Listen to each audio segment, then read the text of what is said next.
प्रिय विद्यार्थियों, सुप्रभात। आज मैं वर्ग सप्तम चतुर्थ पाठ का पुनरावृत्ति कराऊंगा। चतुर्थ पाठ है हास्य बाल कवि सम्मेलनम। हास्य बाल कवि सम्मेलनम, हास्य अर्थात हंसना। ऐसा कवि सम्मेलन बच्चों का जिसमें भरपूर मनोरंजन और हंसने का साधन कवियों के द्वारा दिया गया। बालकों का कवि सम्मेलन हो रहा है और विषय वस्तु है हास्य। आइए पाठ हम लोग प्रारंभ करते हैं। विविध वेशभूषाधारिण चत्वारः बालकव्य मंचस्य ऊपरी उपविष्टा सन्ति। भिन्न भिन्न प्रकार के पोशाक पहनकर चार बालक कवि मंच के ऊपर बैठे हुए हैं। अद्य श्रोतार हास्य कविता श्रवणाय उत्सुकाः सन्ति कोलाहलं च कुर्वन्ति। मंच के नीचे श्रोता हास्य कविता सुनकर हास्य कविता सुनने के लिए उत्सुक होकर शोर मचा रहे हैं, कोलाहल कर रहे हैं। संचालक अलम कोलाहलेन, कृपया शांति बनाएं। अद्य परम हर्षस्य अवसरः यत् अस्मिन् कवि सम्मेलने काव्यहन्तार काल्यापकाश्च भारतस्य हास्य कवि धुरंधरा समागता सन्ति। मंच का संचालन करते हुए संचालक कहते हैं, कृपया आप शांति बनाएं। आज अत्यंत खुशी की बात है। अद्य परम हर्षस्य अवसर है, इस खुशी के अवसर पर यत् अस्मिन् कवि सम्मेलने, इस कवि सम्मेलन में काव्यहंतार काल्यापकाश भारतस्य हास्य कवि धुरंधरा समागता सन्ति। भारत के हास्य कवि धुरंधर पधारे हुए हैं। एहि करतल ध्वनि नाम वयम एतेषां स्वागतम कुर्मः। हम सब तालियों की गड़गड़ाहट से उनका स्वागत करें। गजाधर पहला कवि, जिसका नाम गजाधर है। सर्वेभ्यो अरिष्क्योभ्यो नमो नमः। उपस्थित सभी लोगों को मेरा सादर नमन। प्रथमं तावत् अहम आधुनिकम वैद्यम उद्देश्यम स्वकीयम काव्यम श्रावयामि। पहला हास्य कवि जिसका नाम गजाधर है, सबों का अभिनंदन करता है और कहता है, प्रथम तावत् अहम आधुनिकम वैद्यम उद्देश्यम स्वकीयम काव्यम श्रावयामि। आज मैं सबसे पहले आप लोग को आधुनिक वैद्य के बारे में कविता सुनाऊंगा, जो इस प्रकार है। वैद्यराज नमस्तुभ्यम यमराज सहोदर, यमस्तु हरति प्राणान वैदे प्राणानाम धनानि च। हे वैद्यराज नमस्तुभ्यम, आपको नमस्कार है। यमराज सहोदर, क्योंकि आप यमराज के सगा भाई हैं। यमस्तु हरति प्राणान, यमराज तो सिर्फ प्राण लेते हैं। वैद प्राणानाम धनानि च, लेकिन वैद आप प्राण भी लेते हैं और धन भी लेते हैं।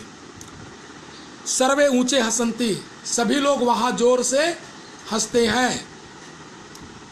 कालांतक, दूसरा कवि जिसका नाम कालांतक है। अरे वेदास्तु सर्वर्थ परंतु न ते मादृशा कुशला जनसंख्या निवारणे ममापि काव्यम इदम श्रवन्तु भवन्तः। बहुत से वेद आप लोग देखे होंगे, लेकिन मुझसा जनसंख्या कम करने वाला वेद आप लोग नहीं देखे होंगे। वो इस प्रकार कविता सुनाते हैं। चिताम प्रज्वलिताम दृष्ट्वा वेदो विस्मयागतः नाहम गतो न मे भ्राता कस एदम हस्तलाघवम। वो कहते हैं लकड़ी का चिता जला लो और उसने अपने बंधु बांधुओं के साथ बैठ जाओ। नाहम गतो न मे भ्राता, न तुम जलोगे ना तुम्हारे भाई बंधु। कस एदम हस्तलाघवम, यह हाथ की सफाई है। सर्वे पुनः हसंती, सभी वहां फिर से हंसते हैं। तीसरा कवि जिसका नाम तुंदिल है, तुंदिला,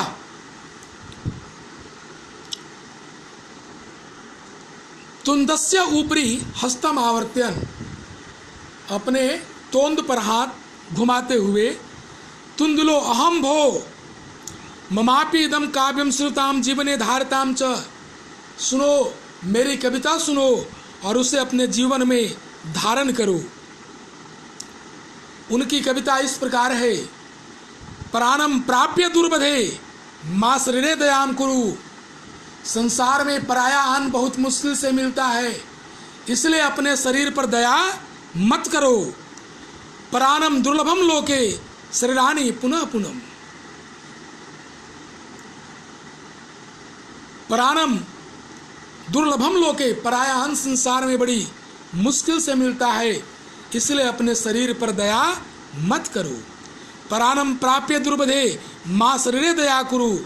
प्राणम दुर्लभम लोके शरीराणि पुनः पुनः। संसार में दूसरे के घर में खाने का मौका बहुत कम मिलता है, इसलिए अपने शरीर पर दया मत करो।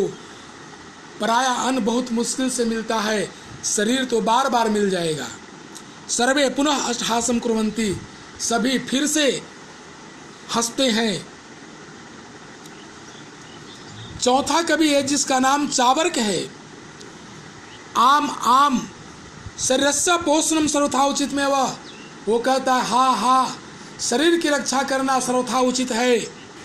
यदि धनम नास्ति, अगर धन नहीं, तदा ऋणम कृत्वापि पौष्टिकम पदार्थ एवं भोक्तव्यम, तो कर्ज लेकर के पौष्टिक पदार्थ खाना चाहिए। तथा कथिति चावर्क कवि, याव जीवेत सुखम जीवेत ऋणम कृत्वा घृतम पिबेत। जब तक जियो सुख से जियो, कर्ज लेकर घी पियो। श्रोतार तही ऋणस्य प्रत्यर्पणम कथम। सभी सुनने वाले श्रोता कहते हैं वह अपने कर्ज को कैसे चुकाएगा। चावर्क कवि कहता है श्रुताम मम अवशिष्टम काव्यम, सुनो मेरी बचे हुए कविता को। घृतम पीत्वा श्रमम कृत्वा ऋणम प्रतिपेत जनः। घी पी करके, पौष्टिक पदार्थ खा करके, श्रम कृत्वा मेहनत करके, ऋणम प्रत्यर्पित जनः कर्ज चुकाएंगे। काव्य पार्श्वन उत्प्रेरित एक बालकोपि आसु कविताम रचति हास्वरूकम च श्रावती।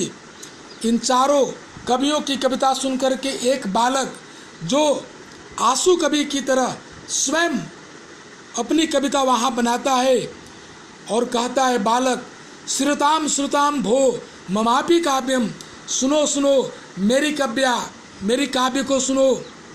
गजाधरम कवि चैव तुंदिलम भोजलोलुपम कालांत कथा वेद्यम चावर्चक नमाम्यम।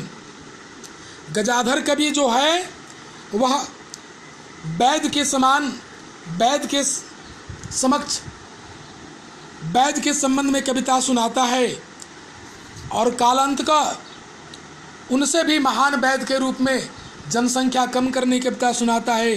तुंदिल कवि भोजन का लोलुप है, भोजन चाहता है। और वैद्यम चावार्क चनमामम, चावर्क कवि भी, वह भी खाने पीने की वस्तुओं पर अधिक ध्यान देता है। मैं इन चारों कवियों को नमन करता हूँ। काव्यम श्राविता हा हा इति कृत्वा हस्ति, अनये चापि हसंती सर्वे गृहम गच्छन्ति। इनकी कविता को सुनकर के सभी हंसते हुए अपने घर की ओर प्रस्थान करते हैं। इति